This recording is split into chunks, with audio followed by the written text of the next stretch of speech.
آئے تو بلوچستان سے رہے ہیں اور مختلف مطلب ان کے پاس آپشنز ہوتی ہیں، لیکن وہ لوگ جو بنتے ہیں جن عہدوں پہ ہوتے ہیں ان کو بلوچستان کے مسائل کو حل کرنے کے لیے ان کو نہیں کہا جاتا، وہ مسائل وہیں رہتے ہیں، صرف ان کو یہ کہا جاتا ہے آپ آؤ، آپ کیا فیس اسٹرکچر ہے، آپ یہ انجوائے کرو اور اللہ کا خیر کرا، اپنا ٹینیور پورا کرو اور چلے جاؤ۔ جس نے بات کی اس کو دیوار سے لگایا گیا، جس نے بھی بلوچستان کے حقوق کی بات کی، چاہے اس اسمبلی میں چاہے کہیں اور نیشنل اسمبلی یا سینٹ میں، تو اسے دیوار سے لگا دیا جاتا ہے۔ ان کے لیے مختلف طریقوں سے ان کو ٹارچر کیا جاتا ہے اور ان کے پاس حربے بہت ہیں، ٹارچر کرنے کے لیے حربے بہت سارے ہیں۔ اور پھر ہمارے جو بچے ہیں خاص کر وہ ان کو ڈسپیئر کیا جاتا ہے اور بندے کو مفلوج کر دیا جاتا ہے، نہ وہ مطلب ہمارے پاس بہت سارے ایسے لوگ بھی آئے ہیں جن کے بچے انفورس ڈسپیرنس کیا ہوتا ہے، تو وہ کہتے ہیں کہ ہمیں یہ آشا دیا جاتا ہے کہ آپ کیس نہ کرو، ہم 10 دن میں 5 دن میں آپ کے بچوں کو چھوڑ دیں گے، لیکن وہ 5-10 دن سالوں میں گزر جاتے ہیں، پھر ان سے وہ جو فورم ہے کیس کرنے کا وہ بھی گزر جاتا ہے اور ان کے بچے بھی نہیں آتے ہیں۔ تو مختصر سے ٹائم بھی کم ہے، مختصر بات یہ ہے کہ ہمیں اپنے حقوق کے لیے آواز اٹھانی پڑے گی، جو ہم کر سکتے ہیں، اور حقوق کے لیے ضروری نہیں ہے کہ ہم وہ کچھ کریں جو جس کے لیے جو آئین میں پروہیبٹڈ ہو، ہم آئین کے جو آئین میں پرووائڈڈ ہے، ہم نے یہی سوال آج کا اٹھایا ہے کہ جی آپ کا آئین یہ کہتا ہے کہ آپ مجھے فیئر ٹرائل دو گے، مجھے کھانے پینے اسکول کی سہولیات دو گے، جب آپ خود اپنے آئین پہ عمل نہیں کرو گے، بات وہی آ جاتی ہے، تو عام لوگ آپ سے کیا توقع رکھیں۔ اور پھر بلوچستان لوگ خاص کر بلوچستانیوں کو، چاہے وہ پشتون بیلٹ میں ہو یا بلوچ بیلٹ میں، تو ان کے لیے پھر جینے کے لیے صرف وہ کویشچن مارک ہی رہ جاتا ہے، اور پھر وہ آخر میں یہی کہتے ہیں کہ اللہ نے یہاں کیوں پیدا کیا۔ تو ابھی ایسا نہیں ہے صرف مطلب جو گاؤں وغیرہ میں رہتے ہیں لوگ ہیں وہ ڈسٹرب رہتے ہیں، شہر میں آپ کی پی ایچ ڈی اسکالرز، آپ کے ڈاکٹرز، آپ کے انجینئر، کون سا شعبہ آپ ایسا ہے آپ بتائیں اس میں کہ اس شعبے کو افیکٹ نہیں کیا گیا۔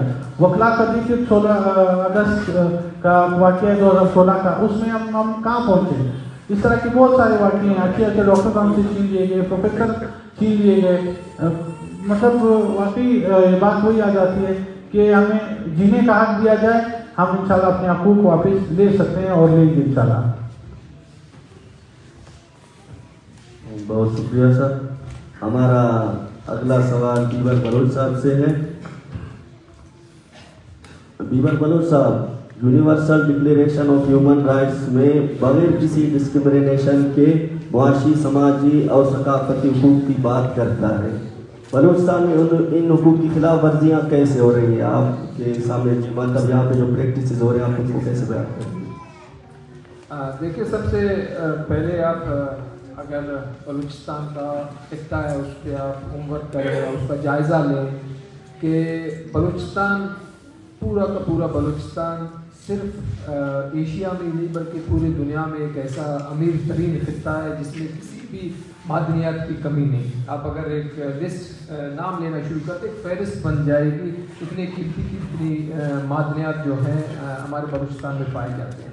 لیکن جب آپ دوسری طرف جائزہ لیتے ہیں اپنے عوام کا کہ وہ کس طرح زندگی گزار رہے ہیں، کس طرح ان کی گزر بسر ہو رہی ہے، تو انتہائی افسوس کے ساتھ کہنا پڑ رہا ہے کہ جو ہمارے لوگ ہیں وہ جو ہے غربت کی جو لکیر ہے اس سے 75 جو ہے اس سے نیچے فال کر رہے ہیں اس وقت تک۔ مطلب ایک باشعور ذہن انسان اگر یہ سوچنے پہ مجبور نہیں ہوتا تو میں کہتا ہوں کہ میں اس کو انسان نہیں سمجھتا کہ آپ دیکھیں اگر ایک طرف آپ کا صوبہ اتنا معدنیات سے مالا مال ہے اور دوسری طرف جو ہے آپ کو 2 ٹائم کے کھانے یا پینے کے لیے بھی دوسروں کے آگے ہاتھ پھیلانا پڑتا ہے۔ اس کے بعد ہم دیکھتے ہیں کہ حکومت کی طرف سے یا ریاست کی طرف سے کس طرح بلوچستان میں یا بلوچ کو یا پشتون کو فیسیلیٹ کرنے کی کوشش کی جا رہی ہے یا ان کو کاروبار کرنے کے لیے کون سے یہاں پہ فیکٹریز لگائے جا رہے ہیں، تو وہ زیرو ہے، وہ صفر ہے۔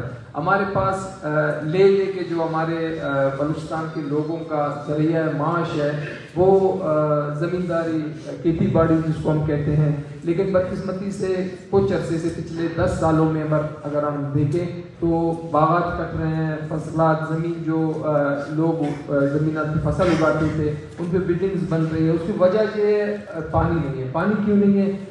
لائٹس نہیں ہے. آج کل ہمارے جو بلوچستان میں پیریفریز میں ہے 24 گھنٹے میں صرف 3 گھنٹے جو ہے ان کو بجلی دی جاتی ہے. وہ 3 گھنٹوں میں وہ اپنے جو ہے روزمرہ کی جو ضرورتیں ہیں ان کو پورا نہیں کر سکتے، بجائے کاشتکاری کریں، بجائے وہ جو ہے زمینداری کریں. اس کے بعد آپ نے کلچر کی بات کی کہ کلچرل طور پہ کس طرح ہمیں آئسولیٹ کیا جا رہا ہے، کس طرح جو ہے کلچرل، جس طرح انسانی جینوسائڈ ہوتا ہے اسی طرح کلچر کا بھی جینوسائڈ ہوتا ہے. آپ دیکھیں ہمارے حالیہ 2-3 ایسے واقعات ہوئے ہیں جس میں پنجگور میں ایک چوک پہ شہید نواب اکبر خان بگٹی کا ایک مجسمہ ہے، مونومنٹ بنا ہوا تھا. تو رات کے اندھیرے میں آ کے اس مجسمے کو توڑا جاتا ہے. کلات میں ایک مونومنٹ جو ویلکم لکھا ہوتا ہے اور اس پہ 2 مجسمے بنائے گئے ہیں جو بلوچی ڈریس میں ان کو شو کیا گیا ہے. 2 دن پہلے اس کو مطلب پیٹرول چڑک کے اس پہ آگ لگا دیا گیا ہے. تو بلوچستان میں جس طرح سے بھی ریاست یا ریاست کے وہ کارندے بلوچ قوم کو تنگ کرنے کی جو حد ہے اس سے زیادہ جو ہے تجاوز کر رہے ہیں اور کوشش کر رہے ہیں کہ ذہنی طور پر بلوچ کو ہر طرح سے ڈسٹرب کیا جائے، مفلوج کیا جائے.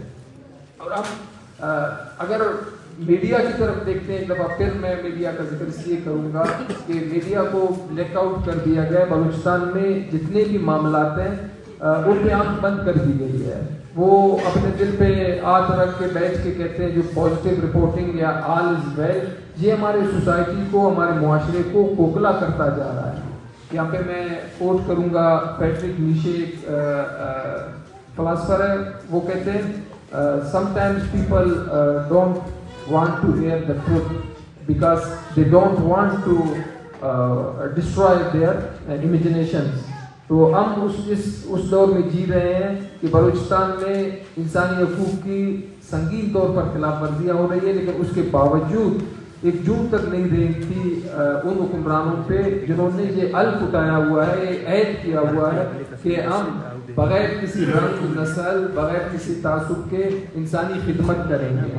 لیکن بدقسمتی سے بجائے خدمت کرنے کی یہاں پہ انسانی حقوق کو روندا جا رہا ہے.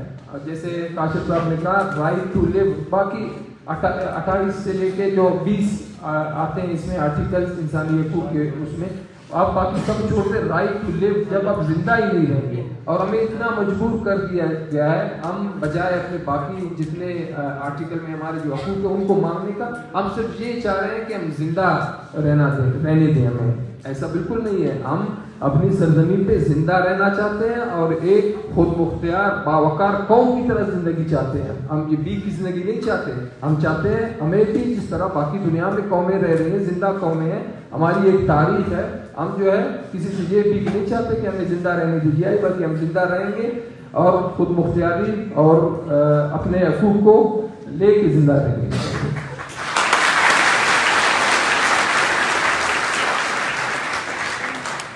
بہت شکریہ دیور بلوچ صاحب. ہمارا اگلا سوال ماما قدیر سے ہے. ماما، اس طویل جدوجہد میں انسانی حقوق کے تنظیموں نے انسانی حقوق کے جو خلاف ورزیاں ہیں ان پر کیا رد عمل ظاہر کیا ہے؟ طویل عرصے میں تنظیمیں تو کافی کام کر رہے ہیں لیکن کوئی رد عمل سامنے نہیں آیا ہے. گورنمنٹ پاکستان ان چیزوں کو بالکل ماننے کے لیے تیار نہیں ہے. اگر ہم اس طرح کی باتیں کرتے ہیں انسانی حقوق کے حوالے سے تو فوراً ان کا ڈنڈا ہمارے سر پہ لگتا ہے کہ آپ یہ باتیں نہ کریں. اسی لیے تنظیمیں جتنے بھی ہیں وہ اپنی جگہ پہ کام کر رہے ہیں. HRCP ہے، DYC ہے، اور ہمارے MYSR بلوچ میں سے تنظیمیں کام کر رہی ہیں انسانی حقوق کے حوالے سے. لیکن گورنمنٹ ایسے نہیں ہو رہا ہے، بلکہ الٹا ہمیں تھریٹ کر رہا ہے. 4 شیڈول میں نام ڈال دیتا ہے، ECL میں نام دے دیتا ہے، نیٹا میں نام ڈال دیتا ہے.